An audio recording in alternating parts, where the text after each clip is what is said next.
Hey guys, Coach Nick here with the 10-0 Mindset, where my goal is to provide you with all of the tools, resources, and support that you need to create happier, healthier gymnastics. I'm so glad that you're here with me today. In this episode, we're going to keep moving on in our self-esteem series. We've already covered 2 of the 6 pillars of self-esteem, and they were living consciously and practicing self-acceptance. In today's episode, we're going to move on to the 3rd pillar of self-esteem, the practice of self-responsibility. To feel competent to live and worthy of happiness, you need to experience a sense of control over your existence.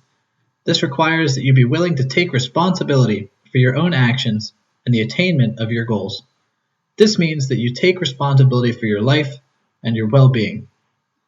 Self-responsibility is essential to self-esteem. Now, the practice of self-responsibility entails a few realizations that I'm going to list out for you here.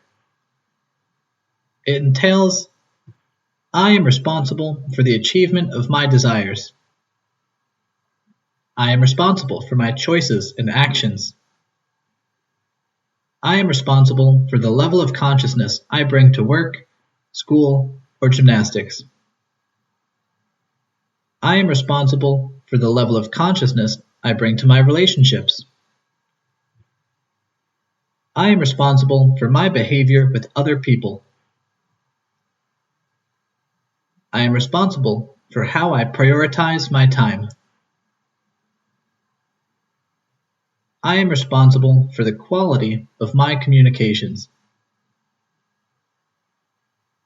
I am responsible for my personal happiness.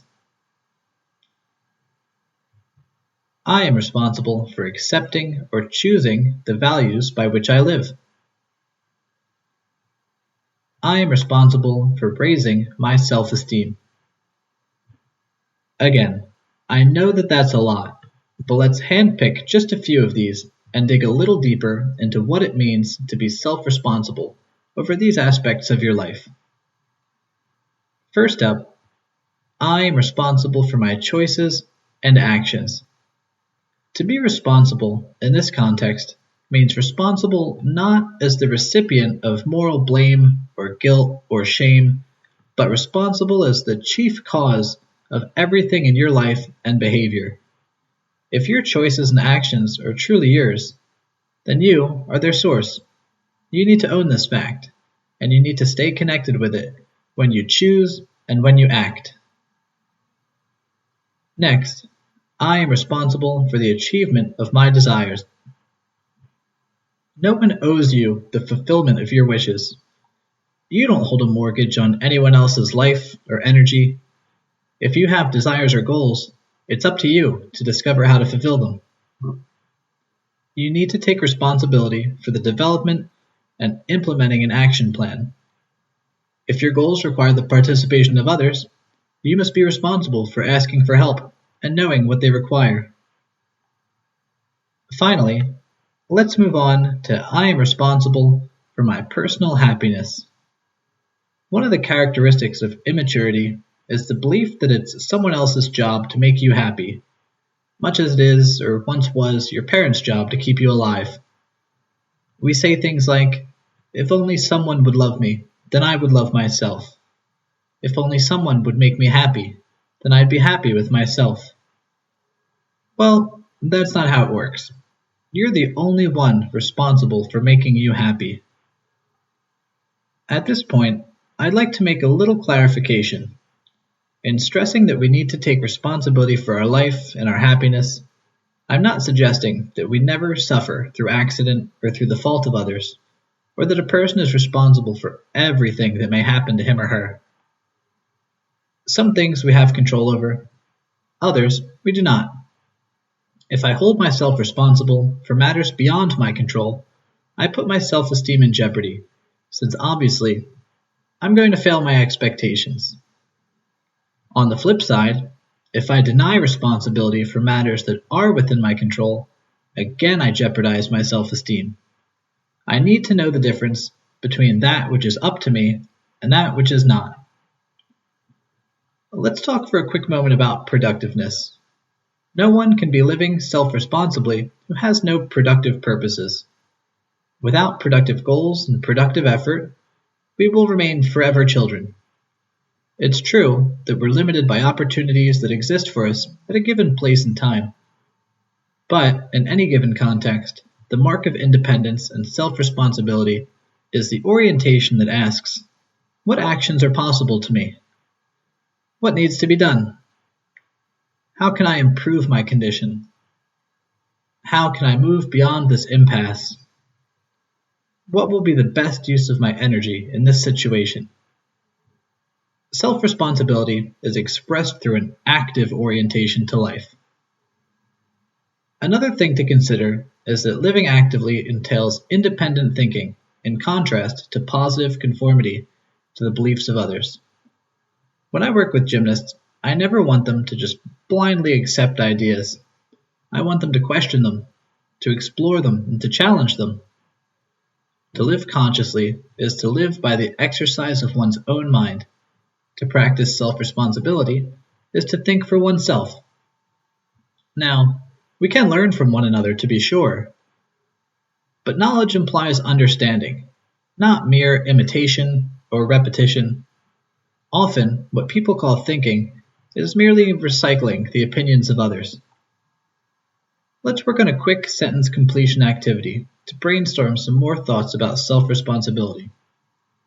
I'll provide the sentence stem, and your job is to finish the sentence as many times as you can in a minute or two. First, self-responsibility to me means, without stopping to think or reflect, write out the end of this sentence. Write out at least 5 different endings. Don't worry about stopping to judge them. Just write something.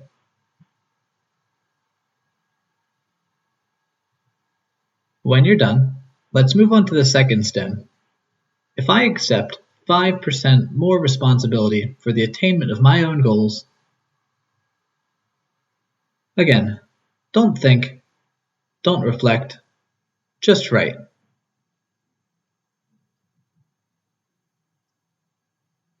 Finally, let's work with our final sentence stem.